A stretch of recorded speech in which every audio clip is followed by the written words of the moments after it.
A review into the environment in the New Zealand women's hockey team has forced the national body to apologise for failing to act on issues within the squad. After a 5-month-long process, Hockey New Zealand today released a 3.5-page summary of findings and recommendations.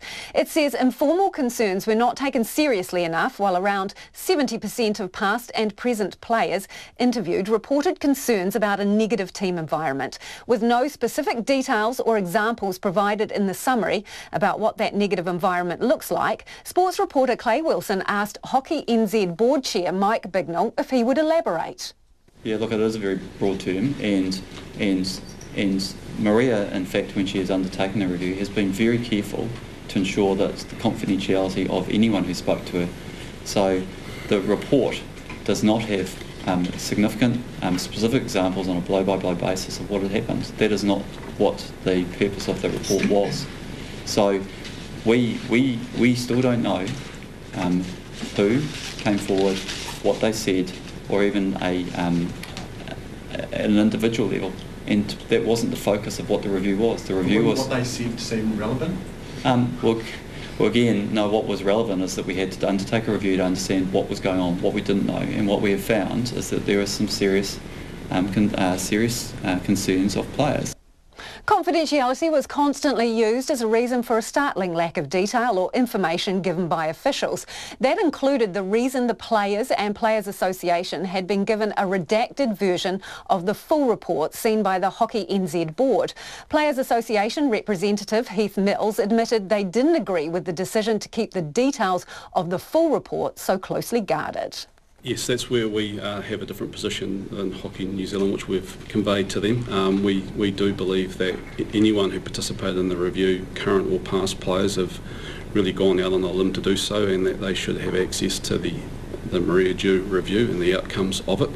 And certainly I think in her executive summary, which we haven't seen the full version of, would be great if that was in the public domain. But having said that, we also respect Hockey New Zealand's position and right to hold a different view. And we need to focus on working with them moving forward, that old cliche I know, to develop better systems and structures from their end that will ensure we don't land in this spot again. The resignation of long-time coach Mark Hager was a pivotal moment in the review process. Concerns around that resignation last week led businessman Sir Owen Glenn to freeze his substantial funding of the women's squad. Board chair Mike Bignell says they are still hopeful that the funding freeze will be over soon. Sir Owen Glenn was incredibly generous to our players and allowed us to be able to put them in a position which is actually over and above what the contractual arrangement is that we have. He's a tremendous supporter and donor to us, and we clearly have to work that through if there's there. But again, as I said before, we're working really hard with Sir Owen to make sure that he continues to be happy to support the environment. And that's Mike Bignell. Well, Clay Wilson was at the press conference and he joins me now in the studio.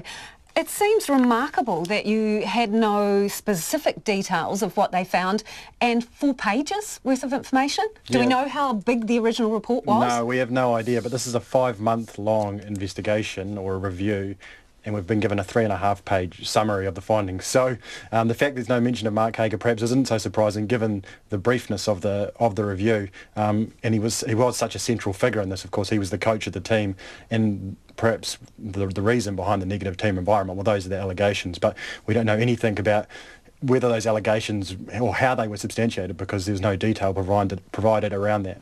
Or even what the negative environment was. What's the definition of a negative environment? Does it include bullying?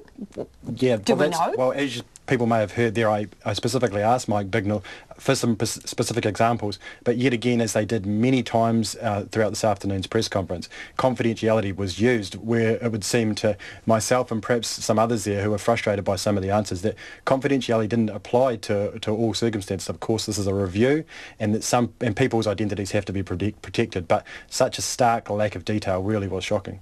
So the thing that I noticed in the summary was that some people said they'd been complaining for years about the situation. What did they have to say about that? Yeah, so So they've admitted that there were some informal complaints made over the past 2 years and going back beyond when this email came out from Mark Hager.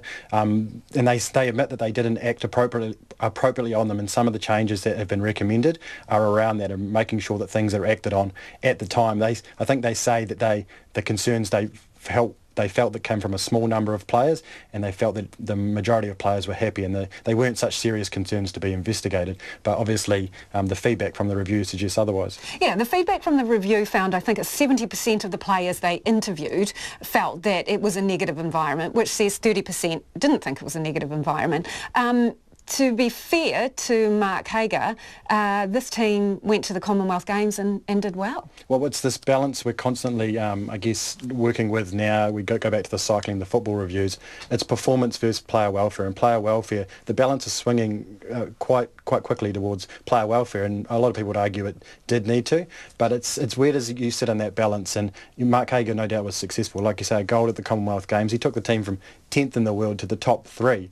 And large amount of players, even the current players, senior players, the captain, when they spoke out, they spoke in a very supportive manner of Mark Hager. So I guess it shows that he did have some things that perhaps he needed to work on, but that he had there was a lot of positive to what he was doing as well. And he's got another job, so somebody wanted him. What have we heard, if anything, from him in respect of this report? So he did his first game in charge of the Great Britain side, and let's put this into context. Great Britain are the current women's Olympic champions, so he's been accepted into a coaching role by an organisation that I guess has the reigning Olympic champions. They played New Zealand in their first game in Christchurch a couple of weeks ago.